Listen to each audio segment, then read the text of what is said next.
Billy, you know something. What is it? I'm scared, Pancho. Bullshit. You ain't afraid of no man. There's something out there waiting for us. And it ain't no man.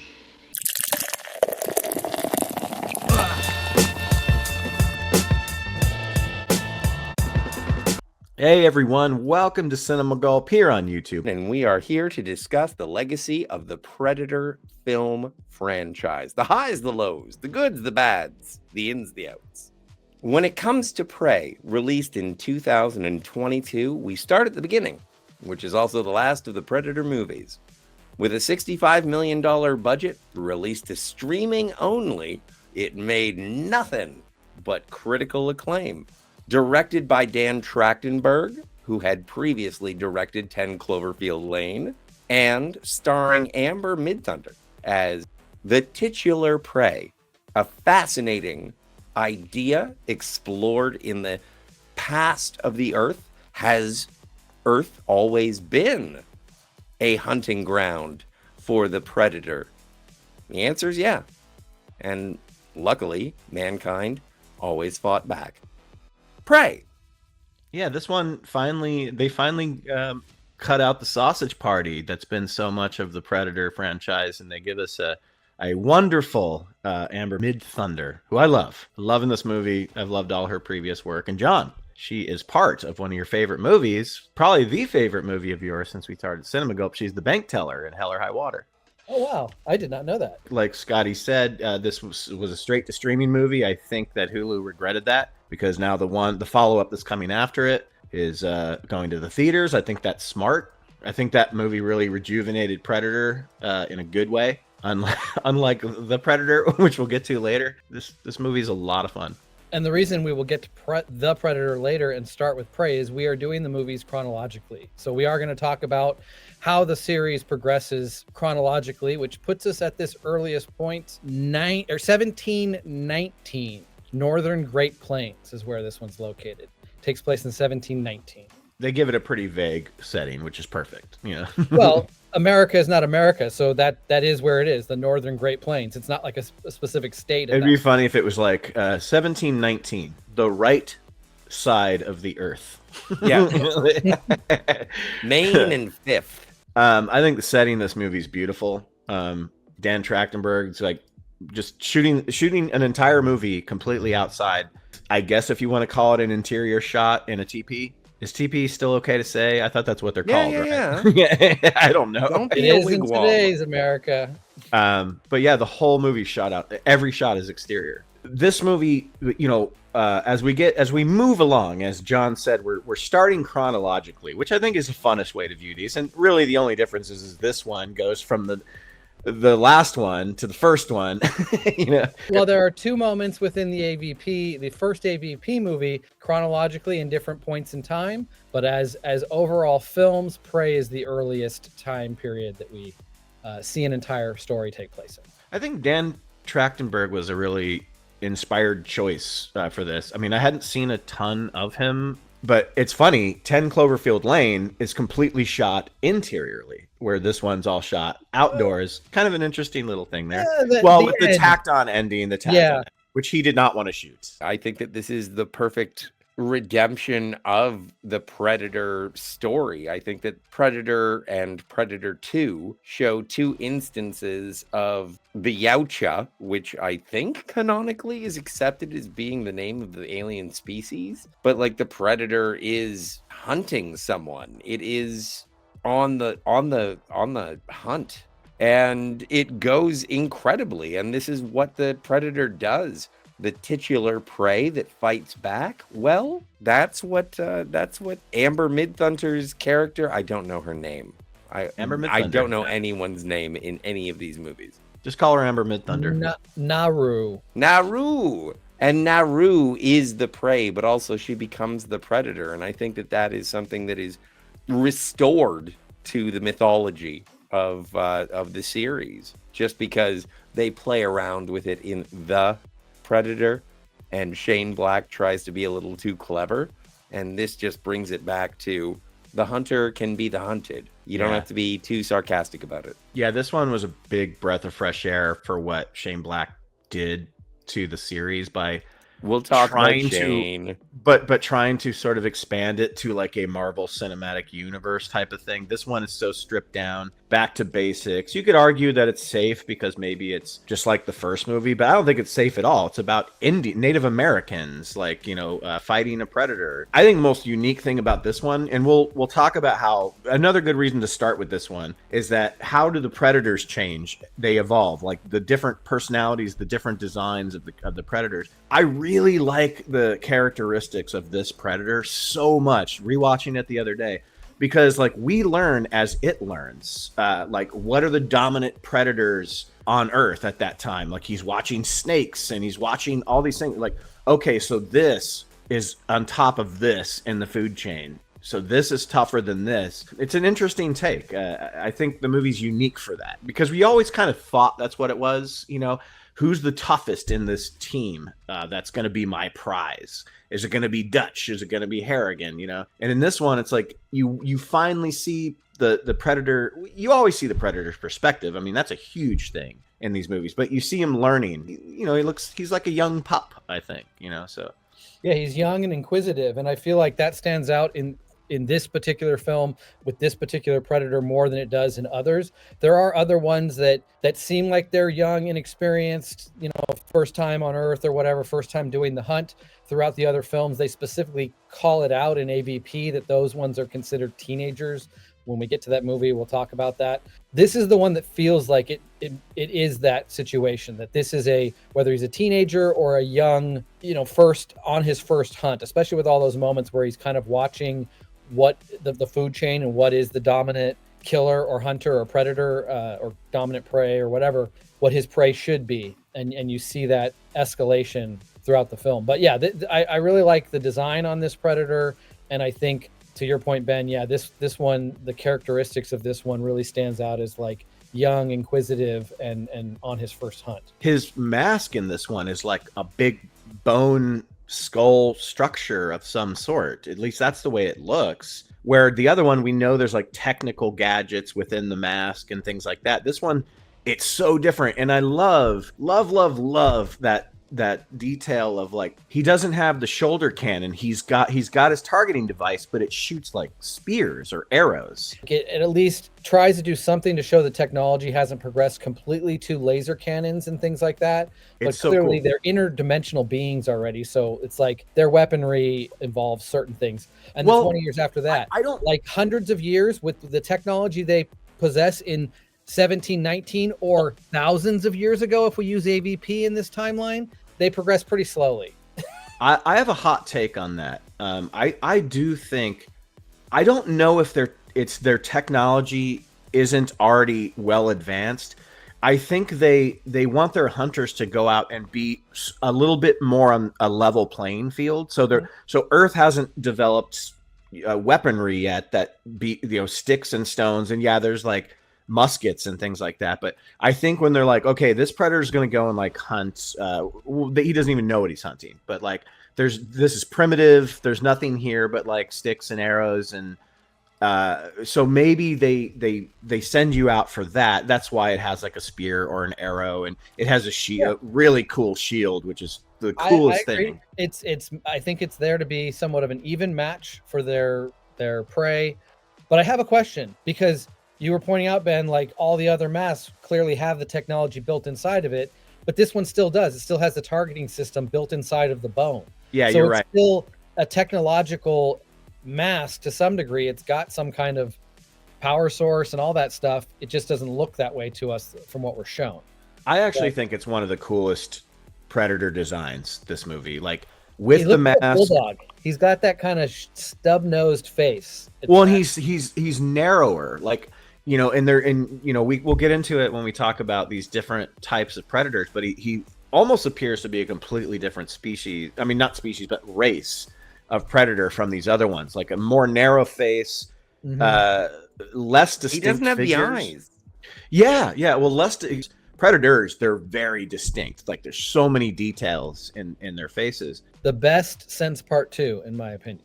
Yeah, and the Predator appears a bit smaller, and I think that's a good thing because it's how you gonna make us believe that 5'1" Amber Midthunder fucked this thing up. But you know that end scene is cut really well. Through ingenuity. Oh no, I know. That was the point I had written down, was that, you know, if we're talking about the heroes and the standouts and things like that, I do like her character, but she rides that fine line of being a Mary Sue and being able to do it all. But I do think they show her progression throughout the movie, even though it takes place over a couple of days. Like some of the things that they show her learn along the way or practice along the way with her axe.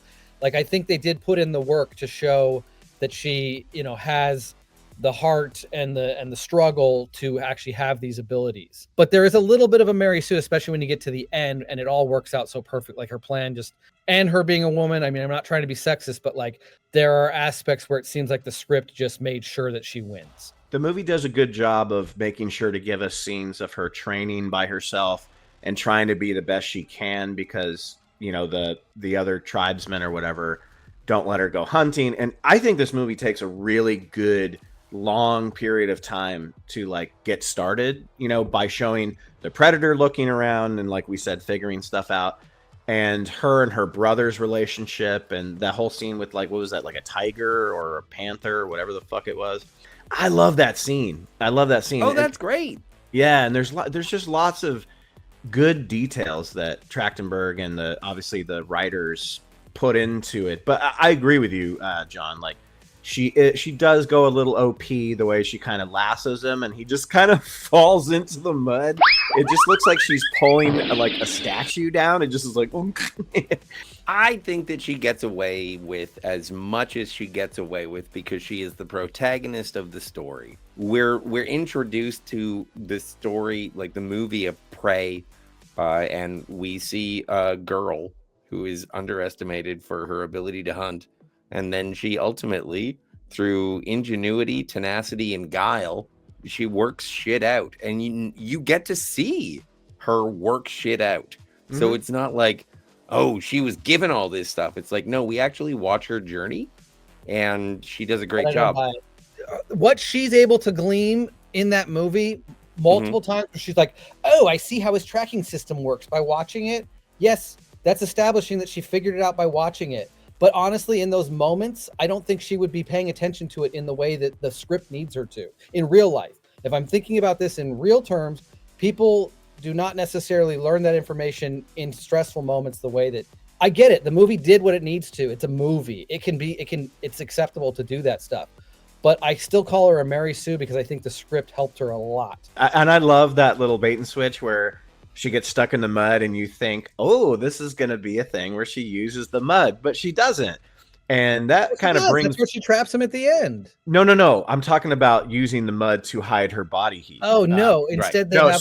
That brings me to kind of my biggest nitpick of this movie. It's really hard to get past the fact that there's a plot convenience of a flower that cools your body temperature to the perfect degree that the Predator would. How would she even understand that logic? That's what I'm talking about. They show her looking at things like she's figuring this out, but no, she would not. That you only know that if you've seen a Predator movie before.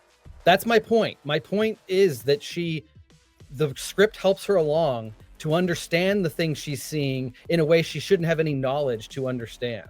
I want to see a Predator movie where they never figure out that it sees heat, so they're completely vulnerable the whole time. It doesn't matter. They have 10 different ways to see. The heat thing is like overused. Yeah, well, that's how. Well, and when we get to Predator 2, you'll see that it's very cool. Very cool. Yeah. Rotten Tomatoes gave this a 94% by critics and 74% by audience. I can't disagree with any of that. I find it a very, very fun, enjoyable, entertaining movie to watch. You take the jumps in logic and you throw them out the window. You get a really unique, fast-paced, fun, violent, exciting movie with a good lead actress who's pretty, and the cool dog I love so much, Chico, or whatever it's probably not Chico, but whatever. Chico. It's Chico. Yes. Yeah, man, this movie just did it for me. I just thought it was great. I would have loved to have seen it in the theater. I think that it is not only a breath of fresh air in the Predator franchise, as I mentioned, it is the last one produced, and yet it is first chronologically. I like the idea of the Predator showing up throughout human history.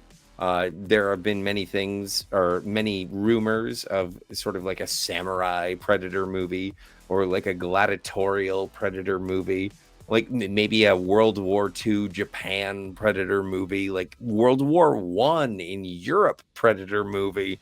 Like there are so many ideas Do 'em as to all. where you can drop the Predator in human history, and it's going to be rad no matter what. But I No, agree with that. I It's like, totally agree with that. That's what makes this franchise so unique is the different settings. but yeah, it surprises me that, I mean, maybe the budget on Prey is 65 million. I would love to see Predator versus some Vikings. That would be That would be that'd fucking be rad. awesome. It Dude. all sounds so awesome. Here's a wild idea. We've already seen where they grab people. I don't know how they write this in, but they can come up with some time travel shit. They grab people from different time periods and put them into a gladiator style battle or on a planet having to work together. So you have a samurai, you have a gunslinger, you have a Viking, you know, you have all these people. Now they wouldn't be able to talk to each other probably, and they'd end up killing each other, but I don't know, come up with how that all works out. That would be so cool. And I think You can go Predators is probably the closest you got to that. Where it was like That's what I'm saying. specific- They've already shown that idea is there. You just need to pull these different types of people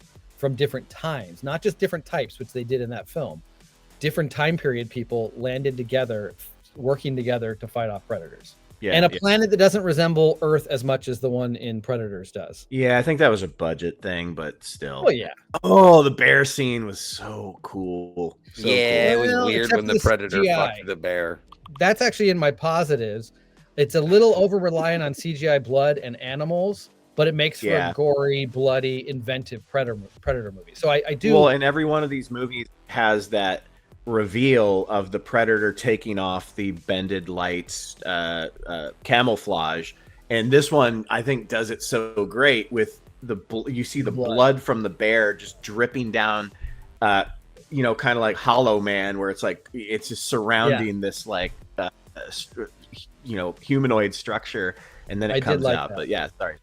Yeah. No, I agree with you on that. You know, this gives us all the scenes, like specific scenes that we want from a Predator movie. It just puts its own spin on it. Like the, you know, hunting, obviously, even like the medic scene, like that's a staple in most of the movies where the Predator has to repair itself or heal itself to some degree. You get a little of that in this movie. You get new weapons, great deaths. It does have a little bit of a horror feel to it at times, which is something that some movies completely throw out the window, and others that find a way to add that horror element, which is important. It's a big part of why the first one works so well. But my negatives, and the main one that I want to point out is, you guys can tell me I'm totally wrong on this because no one would ever buy into this. I kind of wish two ways that this could have been approached, because they called the movie Prey. Put the movie out as Prey, have the logo look like a Predator logo, have everyone question, is this a Predator movie? But do not confirm it. And let the movie play out where, just like part one, where there is something watching, something stalking, something out there, but we don't get to see it. We see it through slow reveals like in the first film. And sure, an hour in, you get your total confirmation that you're sitting in a Predator movie and it's Predator and you've known this. And the marketing could have spoiled that, but the movie could still play that way. Like even if audience members are sitting there going, dude, I know it's a Predator. Why are you hiding it? Just be like part two and show it in the first 5 minutes. I think this movie would have worked a lot better if we had taken the time to reveal what is out there, even if audience knows that it's Predator. That's been an ongoing discussion for years, is that after the first movie, you already know what you're getting into. And that's what I like about Predator 2, which we'll get into later, but it knows that. So it just leans into it and shows it right off the bat because there's no mystery of it. This one, I think the problem with the idea that you suggested is that as soon as it goes to the Predator, even if we're just doing a POV of it, the sound effects will immediately give it away. That's fine. That's fine. As an audience member, we would as an audience member, you would know as an audience member that. But the movie could have been smart to make the characters feel like there's something watching them, something stalking them, without showing hologram in the tree, without showing heat vision for enough time throughout the movie to make you sit there for 20, 30 minutes, maybe 40 minutes and go, is this a Predator movie or is this just something else watching Indians in the woods? But still, filmmaking wise, that would create tension because you don't know for sure until they do reveal it to you. What it does with the moments that shows the Predator before it's like truly on the hunt after the people is all the cool stuff we've already talked about of like showing it, learning what the dangerous creatures of this planet are. So like, I don't mind some of the stuff we do get in the film. I just kind of miss what the first film had in the way that it revealed the creature. And this film seemed like one that by going back in time, by taking place, you know, many years, well, 5 or 6 years after the Predator had come out, like I think enough time had passed since we had seen them do it in part 1 and no other film really doing that slow reveal, that this film could have done it and it would have worked really well. It would have made it that much more exciting and kind of on the edge of your seat for these reveals. Well, and John, I just want to say, like my edge of my seat situation with this movie is all of the other Predator movies that the Predator has been a part of, the Yautja. There was somewhere to go. There was somewhere to go for help. And the thing with this, with the Native Americans, it was like, no, this is life. And now you have a Predator. And we've already seen Arnold Schwarzenegger try and kill one. We've seen Danny Glover try and kill one. We need guns. I'll have to correct you. Danny Glover did kill one. He didn't just try. That's true. That's true. That is true. Arnold never did. No, that one unalived itself. But they all do a bunch of pussies. I still think, John, like each one of these movies, with the exception of Predator 2, because that one, like I said, it just really leans into let's get it going and never stop moving. This one still does a good traditional job of at least, you know, you always know when it hits that arm button and that's when the camouflage comes up. It does wait probably 45 minutes, maybe longer, before you actually see, you know, the design, the Predator design. I think it takes a very long time. So yeah, if you just saw POV, like you're saying, John, I think that might have made this movie a little stronger, but at least it does do that by not showing it right off the bat, like walking around. There is a reveal, you know? Ultimately, I really like this movie, and I don't have a problem with the scenes that we do get. It's just kind of me reimagining like what could be. And when they show the scenes that take place at night, I think it's when either they're hunting I think it's when they're hunting the lion and they've got like torches and stuff. And it just feels like if we stuck to what the first film is, which I know the complaint sometimes is like, oh, you're just retreading doing the first film again. This tries to do something slightly different. Can't really fault it too much for that.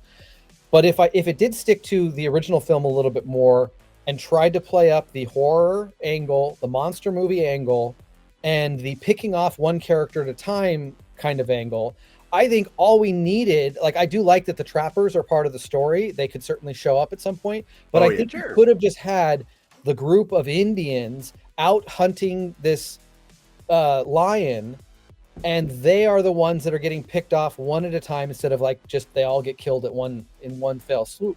There hasn't really been a scary Predator movie since the first one, I think. And this had the ability to do it. But there's nothing like being a 10-year-old though and watching Predator for the first time and not knowing what it is and just the great sound it's effects. It's a monster movie. Yeah, and then when you see it, you're like, what the fuck am I looking at? Like, what is this thing? You'll never get that back. That's why franchises like this struggle, because so much of it is built on that reveal of like, what is this thing? And you don't have that. The score in this film, it's good, but and I know that the traditional Predator score wouldn't really fit with its time period, but I did miss it. Like I'm so used to how great the Predator score is utilized, even in sequels, that it not even a version of it in this film was kind of like I missed it. But I don't dislike the score they use. The gun, I do really like. Don't you feel like sometimes Hollywood doesn't put a lot of thought behind something and they go, well, the gun in Predator 2 says 1715. So we'll make our Prey movie take place in 1715. No, it's 4 years later, which makes so much more sense. This guy who had the gun engraved would live on and do many other things and travel the world and all the things that he's doing with this gun. That it's not like, oh, I just got this yesterday, because the date is clearly right around the corner from where we are. Like, I like that actually they said, yes, this is not the same year that is etched on the gun. That Right. worked really well for me. And I agree with you, but the problem that I have with it is that Amber Midthunder, she keeps the gun. So does that mean that a predator comes back? The predator comes back and massacres everybody and takes Everybody's it back? dead. Or is there We gotta another get that. gun? Is there another gun that's the same thing? Yeah. Well, no, but it's engraved. Like, No, It should have been. It should have been where the predator pulls the gun off a trapper or something and just takes it. You know. Yeah, but that predator died, and we don't see like Oh another yeah, one duh. where the Duh. predator where they show up and collect him.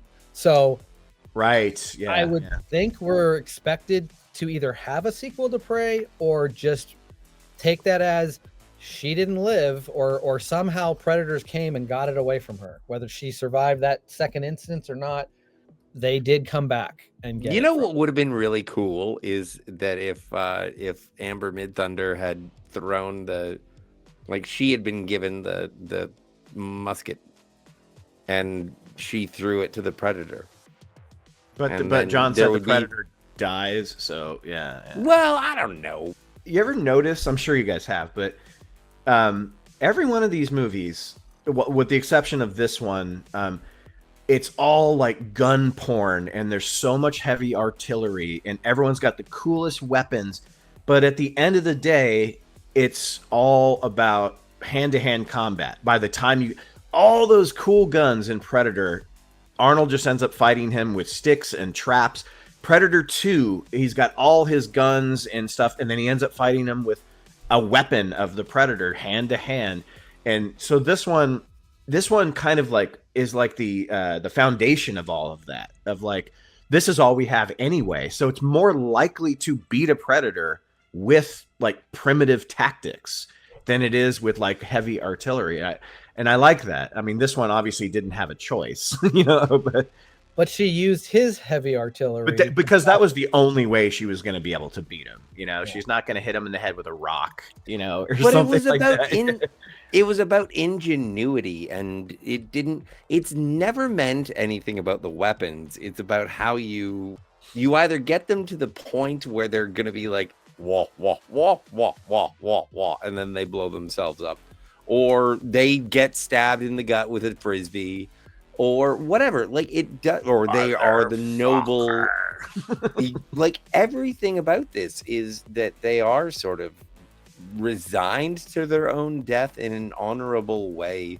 Dude, the best scene in this movie is the trapper scene. Like, that's when you see him just fucking shit up, like grabbing the trap. Oh my god, that scene is brutal and fucking awesome. The chain that goes over the guy, and then you see it like connected underneath the log. You don't actually get to see the body so much get compressed. You just get to see the chunks you fall. You can tell what's going on. Yeah, that's a really good one.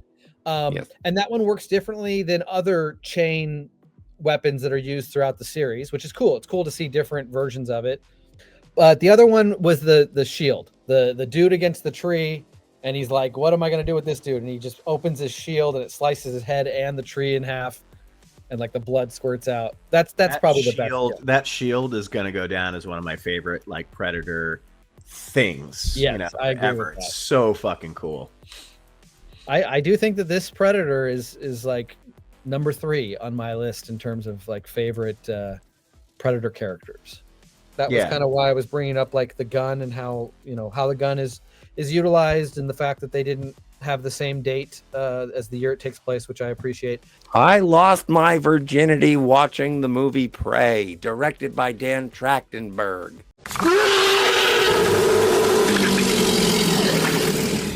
All right, moving on. Predator, directed by John McTiernan, as we all know, comes out in '87, the same year The Running Man came out, where The Running Man was sort of critically panned. This one's pretty critical darling, really cementing Schwarzenegger's launch into the stratosphere of superstardom, before becoming the biggest star in the world for a little bit with Total Recall, Terminator 2. I never noticed this before. McTiernan did not let Arnold have one-liners in this movie. If you notice, there's no "I'll be back." He gave him a couple like "stick around," and "you ugly motherfucker," but McTiernan wanted this to be a serious movie and not an Arnold quip movie. And I think that's one of the things like I love so much about it is like Dutch might be like one of two like best characters because he's not winking at the camera at all in this movie, with the exception of like "stick around" or whatever. He's in charge of his team. He cares about his team. Arnold's just really committed to this performance without using those those typical Arnold isms. And I'm like, fuck, when I rewatched it the other day, I had to write that down. He doesn't do the one-liners except for like the one I said. Yeah! Stick around. And I think it's so much stronger for that, because that's what makes this movie such like a masterpiece of like action sci-fi horror. That's one of the things. Predator is important movie to me. I did see it in the theater. I was 10. I was allowed to just go do whatever the fuck I wanted to when I was young, from wonderful parenting, quote unquote. So I did see this in the theater. I remember being so immersed with the score, the jungle setting, the slow drum build up to things, and like John said, the mystery. Because when I was 10 years old in the whole world, no one knew what was going to happen in this movie, because you didn't have internet or anything like that. You didn't have set photos leaking here and there. So what you got was sort of like kind of like a perfect movie. It's funny you bring up the internet. It just made me think about the reaction people had to Sonic and his fake teeth. Imagine if some set photos had come out in advance of Van Damme running around in his orange bug costume, and they're like, this is the monster in the next Arnold Schwarzenegger movie, and everyone's like, pass, I won't be seeing that. It looks like a standing on his hind legs alligator, sort of. Really weird. Weird. Predator's awesome. Predator's in my top 20 favorite movies. I think it works really well because it takes the approach that it's a monster movie first and foremost. I think it's got tons of action, but I think it treats itself as a monster movie all the way through, and basically a horror movie, a slasher movie. I mean, it has elements of all of that. And I think that is what makes it the classic that it is, beyond the sequels. Like there's a lot of fun sequels, a lot of sequels I enjoy. I actually came around on this watch of the series to say, you know what? The collection of Predator movies are a better watch than the collection of Alien movies. I agree. There's less flaws. They don't hit the highs necessarily, but they certainly don't have the same lows. Yeah.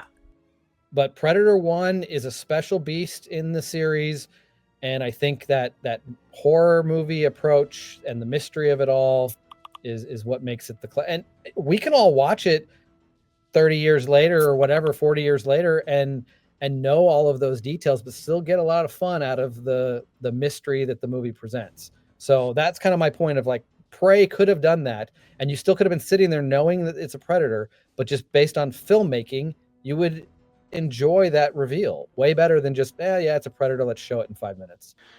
Creature effects by the legendary Stan Winston, with some help from your boy, James Cameron. Original design was like a long-necked lizard, kind of like a llama lizard. Jean-Claude Van Damme was like a whiny bitch on set, so they told him to fuck off. And they got the MVP of the movie, one Kevin Peter Hall. Arnold Schwarzenegger was a behemoth of entertainment and a model of masculinity, and he took down an alien that could kick your ass. I always aspired to that level of charisma. I wanted to be best friends with Carl Weathers. So the Predator costume weighed like over 200 pounds, and even Kevin Peter Hall, who was 7'2", powerful dude, he had to be connected with like bungee cords just to like stay standing. I don't exactly know how they did that, but it just shows more of like how much of a powerhouse and a beast he was. Like, there's so many scenes in that movie where he strikes his pose, his fighting stance. Like, there's so many great, and I guess they kind of just let him do his thing. Like, McTiernan obviously gave him the idea of what to do, but best thing to happen was that the producers, people on set said like the original design of the Predator costume was too cumbersome. too difficult to manage in the jungle, and also Van Damme couldn't make those required movements, and he was bitching the whole time. So then we ended up getting what we get. So sometimes the Jaws effect, where things are going wrong, so the movie becomes better for it. But the design, the original Stan Winston design of the Predator, like it does look like a jacked dude wearing fishnets, but he's also kind of like he's a man who's colored like a frog. He's got like a white belly. Like there's stuff going on in terms of he looks alien and yet still relatable enough to be a credible villain. Filmed beautifully and athletically. And then, yeah, of course, they take advantage of the personal cloaking device that Predators have. I don't know how that works. Don't really care, but it's rad. Yeah, and another thing, like Van Damme, everybody hated him. He was a total prick on set. He said the costume was too hot. He kept showing up like on set without wearing the costume. People like, dude, what the fuck are you doing? I don't blame him a lot when it comes to certain things because the whole cast went through hell making this movie. We'll get into the conditions were so brutal. Everyone was getting sick. It was super hot. Nobody could breathe. Like the filtration system in the hotel broke down. They didn't tell us. I took a shower, washed my face and everything. And that night, I was under 4 coats, shivering. I was so sick. All that sweat is real on everybody. Everyone's like, this is one of the sweatiest movies ever. It's like, well, yeah, like how they shot it. But his constant complaining, showing up on set without the costume, they were finally able to get rid of him by this one little clause that said, you know what? He's just too short. We need a taller person. Contracts are like hearts. They're made to be broken. So, yeah, they were able to replace him with Kevin Peter Hall, 7'2". Wait. Suit was completely redesigned. Kevin Peter Hall never had to get into that lizard costume thing. I love it that Stan Winston was inspired by a painting of a Rastafarian warrior in Joel Silver's office for the design that we ended up getting, which makes a lot of sense. Because people have always called these things like dreadlocks. In the Predator movie, which we'll get to way later, they try to make some sense out of it. Oh, I think that they're sensory things. Yeah. It's like, no, it's just supposed to be like their hair or something. It doesn't have to. They're feeling tentacles, is what I tells you. Did you actually see what that poster looks like? No. Oh, because I heard that too, and I was like, "Oh, is there an image?" I'd love to see what that inspiration image. I might have to dig it up and throw it on here. See if you can find it. I'd love to see what that actually looked like. Stan Winston saw that poster and had ideas, but also he was on a flight with Cameron trying to come up with ideas, and Cameron suggested the mandibles. So the whole idea and one of the most distinct aspects of the Predator comes from James Cameron's mind. Jimmy C. One of the strongest things about this movie to me has always been the Alan Silvestri score. Yes. And it's in any true Predator movie, sequel, whatever, they'll use it. And I appreciate that they do not use it in the AVP movies because it would taint it. But originally, Joel Silver wanted Michael Kamen, who was super hot, doing lots of, he did Die Hard, which is one of the best action scores. Did he do Die Hard as well? Michael Kamen did Die Hard, yeah. Yeah. I could see it translating to a very similar score. Maybe, but some of the eerie stuff is so good because of Silvestri using extra violins and things. But yeah, after Joel Silver worked with Kamen on Lethal Weapon, that's who he wanted. And I guess he did Adventures. That's right. Kamen couldn't do it because he was working on Adventures in Babysitting. Love that movie. Babysitting Blues. McTiernan's the one that hired Alan Silvestri after hearing Back to the Future. Die Hard is a year later, so that does mean even though he liked what Silvestri did or whatever, he still went with the person he had hoped to get for his next film. I was going to say that, this is one of the defining scores in science fiction action history. Agreed. I do adore it. It's like, na na na na na na na na na na na na.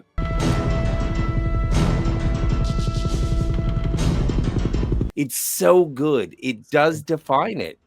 I think it is as good as the Terminator dun dun dun dun dun. I think it Like, might be it is I like better. it. so I like good. it better than. I like it better. And Terminator. There's more layers to it. Like Yeah.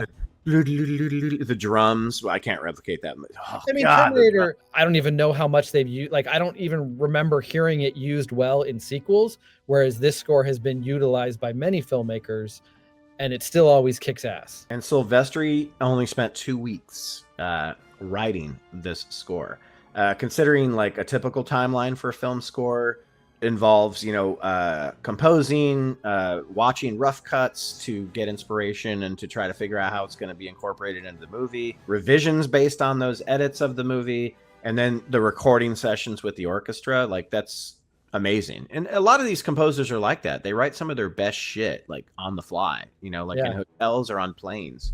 But yeah, gold star to Alan Silvestri for both this and Predator 2. Arnold Schwarzenegger lost 25 pounds to make himself a little bit more believable as a special forces agent because he was just way too Yeah, big. because that's another thing that I thought about Arnold Schwarzenegger in 1986. I was like, he's kind of chubby. Well, no, it was to bring him down muscularly, obviously. But okay, my mistake.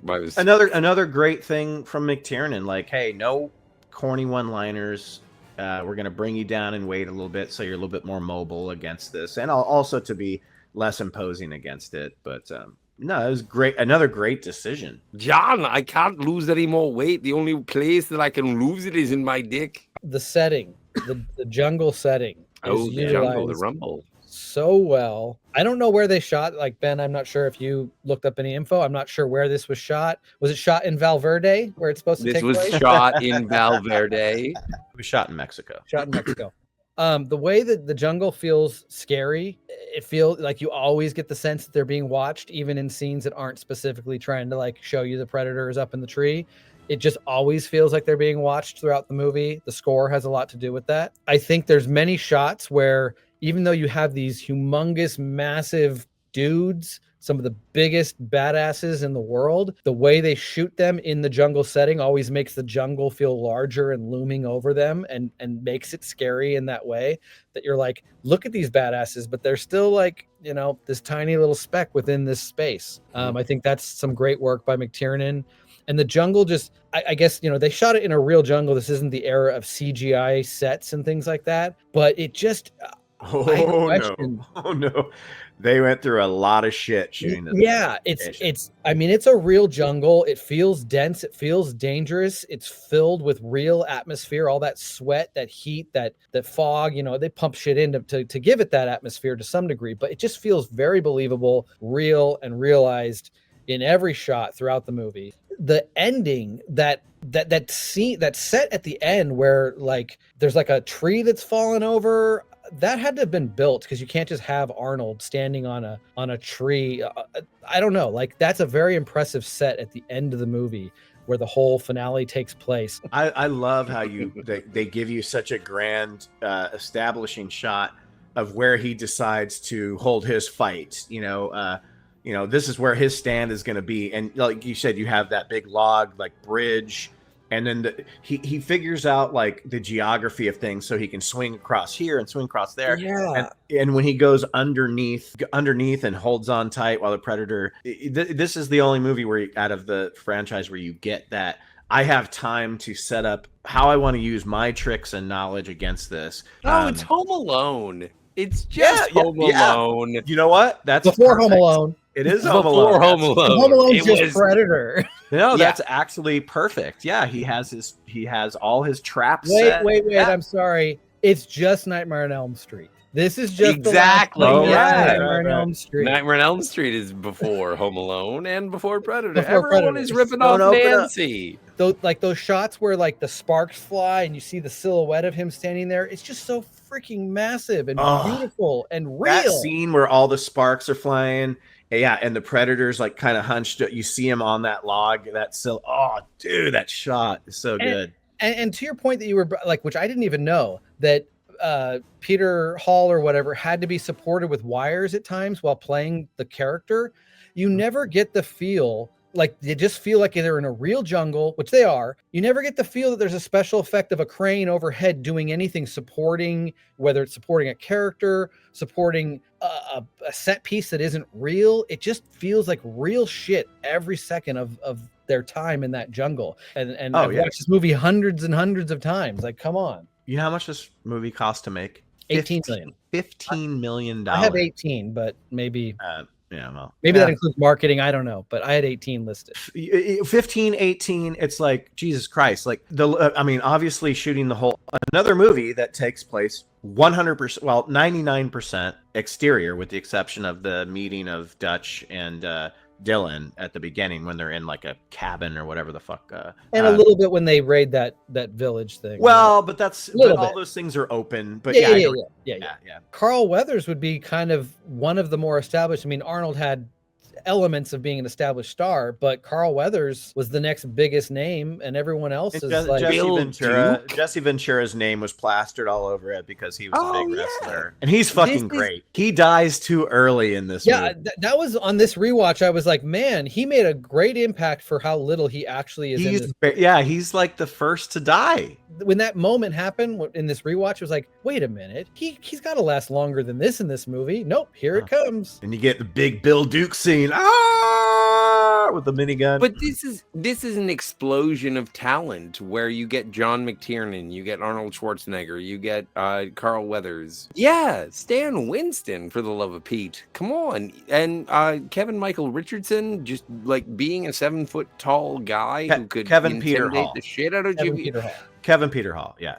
Every character has enough screen time to be memorable, interesting, and badass. Two things that I had forgotten, or this rewatch kind of opened my mind, because this was probably the first time I'm watching it as a critic, watching it with the critical eye versus just enjoying the movie as the most badass thing it always is. I was surprised how many lines Pancho has. He's like second most dialogue of anybody in the movie to some degree. Yeah, well, he's the last survivor. No, I knew that he lasted long, but he has a lot of little moments that he comes and speaks and is on camera where you think of like, oh, those other guys that are more well-known actors get more screen time. No, he has a lot more screen time. Fun fact about that actor, he was actually an upholsterer and a drapery guy on the side from being an actor. And my dad knew him really well because my dad was an upholsterer and a drapery guy and did a lot of work in Los Angeles. So he knew him pretty well, actually. They were friends at one point in the 80s. So it was always fun watching it. I never met the guy, but my dad would always be like, oh, that's my buddy. And I was like, oh, that's so cool. That's awesome. But every character is badass, and whether they get a small amount of screen time to establish themselves, a la Shane Black's character as well, they all still are memorable. They're all total badasses in their own right. Such a wonderful group of characters in this movie. Donald McAlpine, which is the cinematographer. This dude, this dude is an under the radar legend. Like 10 years after this, he did The Edge, which, say what you want about the movie, it's another movie out in the wilderness, with I will say what I will. With a giant bear. But God, this guy did Patriot Games, Mrs. Doubtfire, Moulin Rouge, The Time Machine, the Chronicles of Narnia movies. This dude was all over the place. Long career, like early 70s. It looks like his last movie. Oh, he's still making movies. Director of photography in 2023. So he's still going. But this movie stands out from a lot of the other Predator movies as how wonderful it's shot, I think, too. And it's, all these movies have varying degrees of good technical aspects that are better than others. But this one had the most breathing room to be beautifully shot because of the location and stuff. Ben, you were talking cinematography. I want to talk something a little bit about editing. I really was impressed with the sequence where Dutch goes over the waterfall trying to escape the Predator. The selection of shots. Now, clearly there's a shot where right as he goes over the edge. Where he's falling. The POV shot. You can see that person who went over that edge would not land in water, that there is land below them for a split second in that shot. But the combination of shots to show that coming down the slide, POV, going over the edge, cut wider shot to see the person going over the edge, the person hitting the water, the person moving, swirling around in the water, and then the other waterfall and another drop. That whole combination in editing is done so masterfully. It's another moment where the establishing shots within that sequence that show you the geography of this waterfall and the size of the person in the frame, just so believable, so freaking awesome. Like, we've seen people go over waterfalls in lots of movies, and it's usually very fake or shot in a way where it's like the person isn't even involved in this. I just really was impressed with, I'm impressed with every moment of this movie. It's one of my top 20 favorite movies, but that sequence really stood out on this watch. That is very important to take into account when you're talking about the craftsmanship, like how this movie even feels. It's like when you're watching everything in this movie, even with the special effects, like this was all people doing stuff. There was no computer graphics. There's no animation. Well, maybe some animation, like whatever the effect is for the the cloaking. The cloaking. A lot of that was optical, though. But the thing is just like, this is every time you see an action man doing action, it is an action man doing action. It is not a cartoon. It is not a puppet. It is a man who put himself at a risk.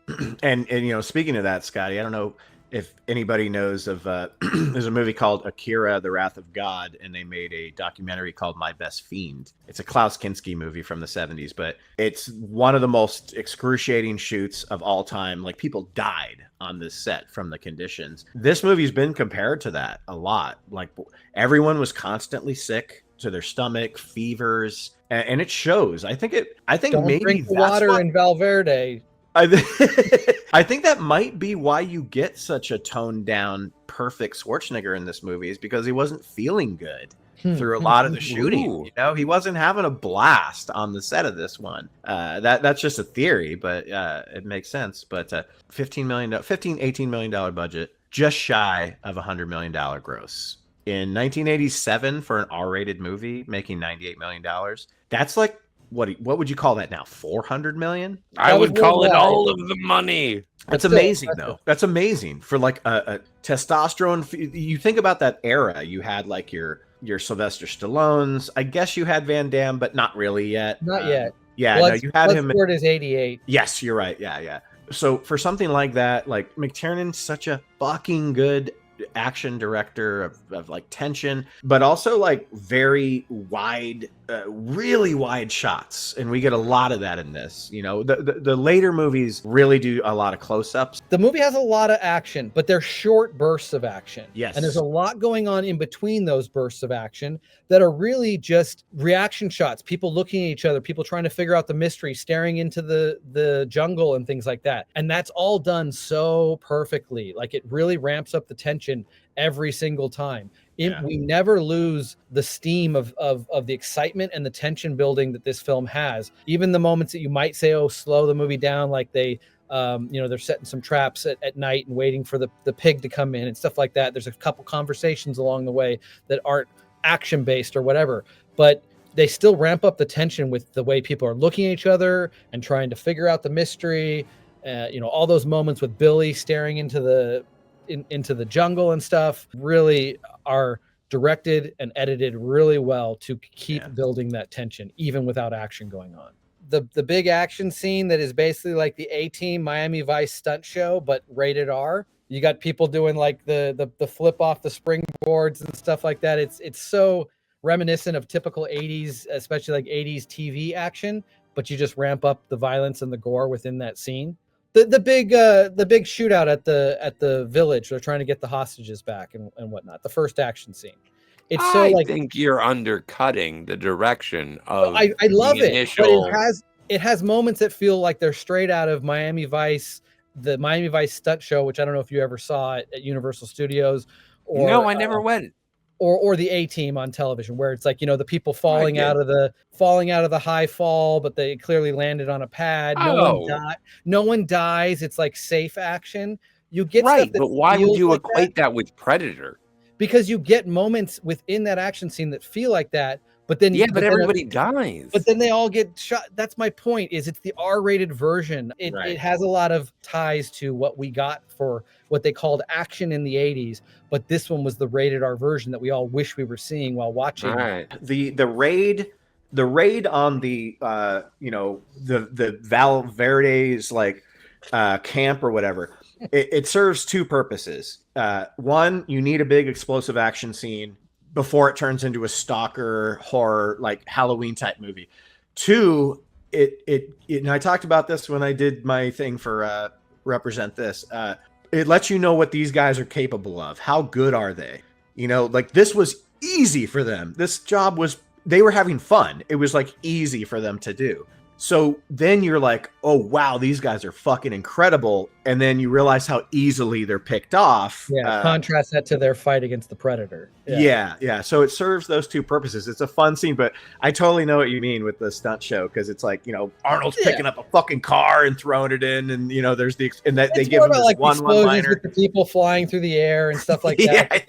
That takes 20 minutes before you see heat vision. The Predator watching, and what is this type of vision? Now, clearly in the first film, we don't even have any context of what that means. 30 minutes, you get it using the voice, where it's recording somebody and playing it back.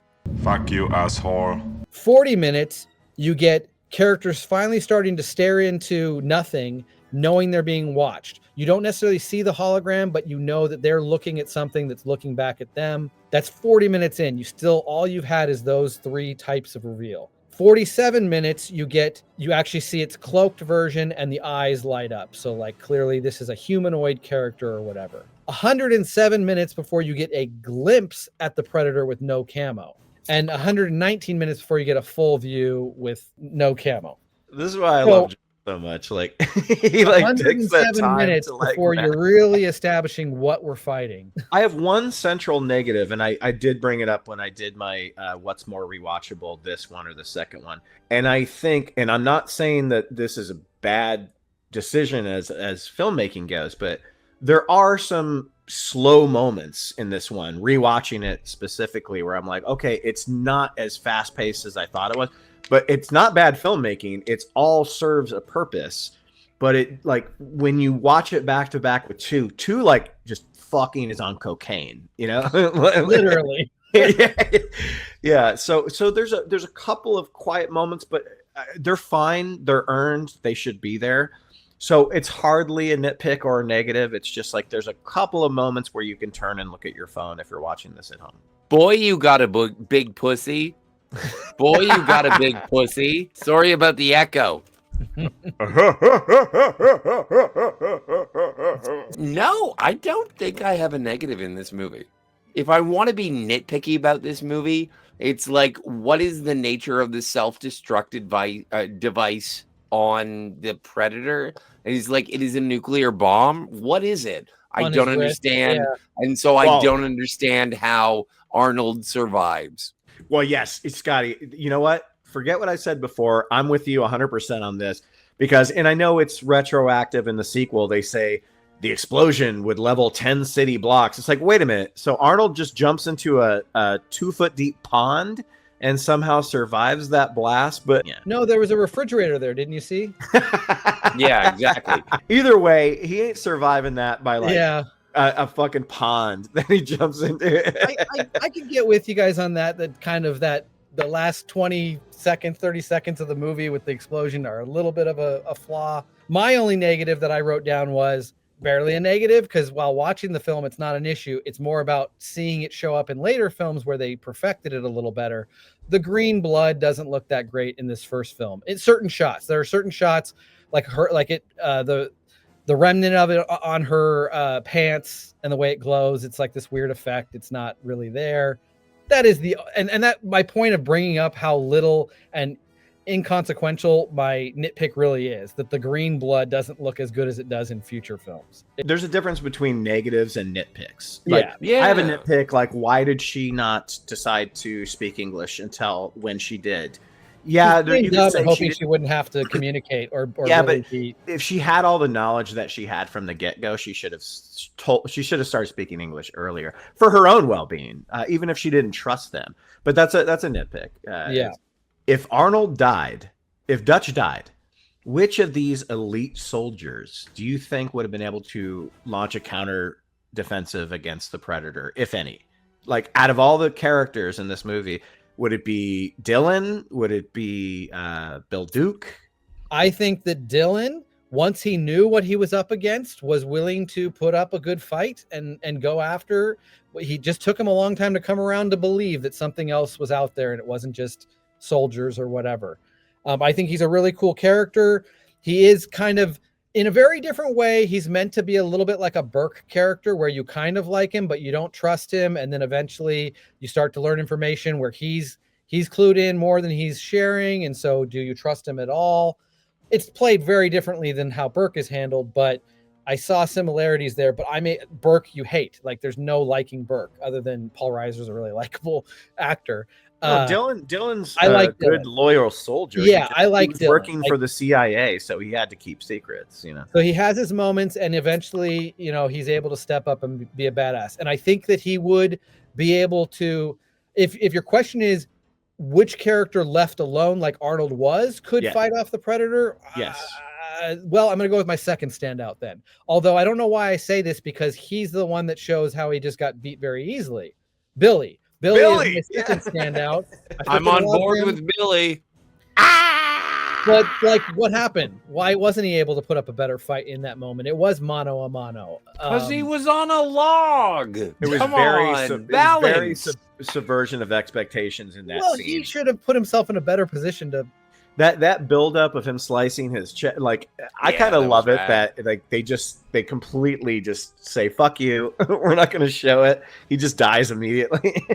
But you hear his scream over the jungle. It's amazing. Yeah, it is something where he's just like, I'm through running. Well, he had already resigned himself to that fate earlier when he's like, we're all going to die, or none of us are going to live. He has my favorite line in the movie, which is there's something out there waiting for us, and it ain't no man. That's my favorite line in the movie. He just delivers it fucking perfectly, too.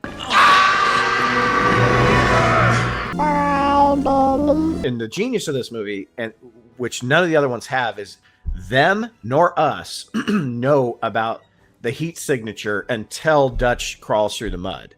So he is sitting there stealthily hiding under bushes and stuff, not knowing that the Predator can see him the entire time. I love Carl Weathers, but no, Bill Duke, all day, all night. Bill Duke, fucking give it to me. He's fucking shaving with no, just shaving. Bill Duke is fucking hitting 3-pointers this whole fucking game. Everything he says is great. And then I'm gonna have me some fun. I'm gonna have me some fun. I'm gonna have me some fun. I'm gonna have me some fun. Blaine and Bill Duke, if they were side by side kicking ass and taking names, they would have been the best secondary characters to kill the Predator. Yes. And if you disagree with me, I think you're all a bunch of slack-jawed. I knew you were going to say that. No, I agree with you. They need to stay. You need to have both of them for them to be successful. Is that kind of what you're saying? It's a team. No, it's a team. They have to be a duo. Blaine and Mac are like, peanut butter and jelly. Like, they're a fucking team. Yeah. Predator design, if I'm okay, I only have one thing to say. Yeah, it's the original design. It's the fucking goat. It's the best design out of all the Predators. Predator looks like a goat. I don't remember that. It's the goat, like a cockroach kind of thing in the original. It's just like perfection. Another thing, just based off of, we can't get what we can't get what we originally wanted to do. So what are we gonna do? And then what they did just turned out fucking a millennium. Like just way better. So this is my favorite design, and it's obviously a mature Predator who's done it before. My theory is that this Predator doesn't, the ending would suggest it. He doesn't really care much about living or dying because he just kills himself at the end. Because you gotta think internally about how these Predators are thinking. Like, first one's learning, and this one is just like laughing and fucking, I'm gonna fucking kill you. Like, I don't give a fuck. Well, I think the greatest honor that can be done for a Yautja is to be able to die in battle. If they die on a hunt, it's something that is presented in Prey. And it's like, you want to hunt something that can hunt you, they say to the Mid-Thunder woman. And it's like, yeah, I don't want to hunt something that is defenseless. I want something that can hunt back And that's what this Predator does. Yeah, I agree with you, Ben, that it's not a first time Predator or necessarily a younger version to some degree, but because it's the first time anybody, in the world has ever seen a Predator, the design of it, is the second greatest cinematic monster ever to grace the screens after the Xenomorph. And I think it's my favorite. Like this Predator in this film, the original design is the GOAT, is the best. Yeah, I don't know what there is in this film to confirm for us, like this type of predator, how often it's hunted, what it was there for. And I don't think that's a big muddled part of the Predators over the series, is they haven't really given us a lot of information about their motives. Like, we understand their motive as a hunter, but like we don't know a lot about their psychology, their choice to kill themselves. Like, is that just a last ditch effort? Is that an attempt to cover up that they were on the planet? Which I think there's a bunch of notes about how stupid the predators are throughout the series of just leaving their shit everywhere. I think there's a lot of tells in this movie specifically, which you don't know when you see this movie by itself, but then when you watch the other ones and you see how they all act. This one is like, he's not on a safari, he's fishing. There's so many off-screen kills where he's just stringing people up, skinning them. Like this is second nature to him. It's super easy. And then the fact that they just drop him off, like that scene that McTiernan didn't want in the movie with the spaceship, and they just send him off in like a capsule. Want that. So he didn't shoot that. He didn't shoot that. Oh. Yeah. The fact that they just send him off in like a capsule, there's like, this dude knows what he's doing. He's going to go just have a party and just fuck all this shit up. He just seems like somebody that's done this so many times, but then he just met his match with Dutch, where when you get to the other movies, there's Predators making different decisions and maybe not doing things a little bit more sloppy, I guess. That might be down to the filmmaking, just not wanting to show us certain things, and I might be looking too much into it, but that's the way I saw it. It's like, this guy is just on a fishing trip. He's just like skinning people alive left and right, and he's like, oh shit, these elite soldiers like fucked up this whole like group of people. These guys might be some fun prey. They might be some fun people to hunt. This is the best looking Predator of the series, in my opinion. The skin and the texture looks the best in this film, a la Stan Winston. It still looks great in part 2 as well, which I think he's still involved, but it just looks the best here. The sweat, that goes with the texture as well. The proportions, just the best actor to have inhabited the character and really like all that stuff that Peter, David Hall, what is it? Peter, Paul, and Mary. Kevin Hall. Michael Richardson. Mary Elizabeth Mastrantonio. Kevin McAllister. Yeah, that's right. His Hector Elizondo. But yeah, just his performance within Maria Conchito, Hector Elizondo. She is in it. Yeah, he looks like a powerful warrior. Just it sells the character really well. Predators are all sore losers. Almost all of them self-destruct. They're a bunch of pussies. Just want to make that point, including this first one. But we were talking about, why. These are two things I want to bring up that don't fully make sense to me. They don't have to. But the later films don't do a whole lot to explain them in any better fashion. Towards the end, after the mask is off, we see through the Predator's eyes, and it's still having heat vision. Makes no sense. I know we established in later films that they have a variety of different visions. So maybe the heat vision is just their standard. I'm guessing that's their standard eyesight. Yeah. And they can do that even without the mask on. That's the only way it makes sense, because with the mask they can switch over certain things, but yeah, it has to be that's the way they see. What does Blaine get hit with first? He gets hit with some kind of almost like a tranquilizer. It stuns him for a second. It hits him on the side, and you see some blood splat, but it's not the same laser blast that blows his chest apart. He gets hit by two different things. I never noticed that. Oh, you've never noticed that? I just thought it was the shoulder cannon that hit him. No, he gets hit with something else first, almost, and he's kind of stunned and spins, and then the whole explosion. Now, I guess if that's supposed to be, it's hit and it's in him, and then it explodes. But if I remember correctly, there's a second blast that hits him too. I don't know. I never even noticed that. Watch the Blaine scene again. You'll see him get hit twice. I mean, I did. I've watched that scene 500 times when I I know. put a Beastie Boys song on it. So The Predators leave their shit all over the fucking planet. Like in this first film, one of the only things because of the big explosion is that he takes off his mask and his shoulder cannon and just drops them in the water, and then goes on and fights Arnold all over the jungle. English, motherfucker, do you speak it? So they're just laying there. Now they maybe get destroyed in the big blast, but maybe not, and they could be found.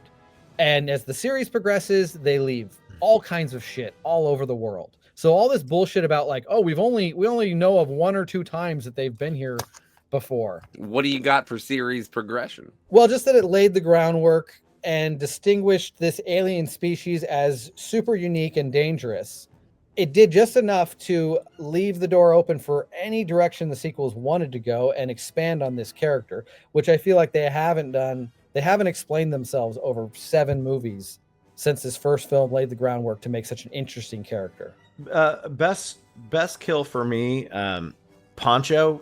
I know that the shot to the head is not a great kill, but just what that fucker goes through, like getting hit by that fucking log and breaking every rib in his body or every bone in his, like, oh, that hit. I don't know how they pulled that stunt off, but holy shit. Well, probably a piece of styrofoam, I'm guessing, but man, that impact, that scene just makes you like grab your bread basket.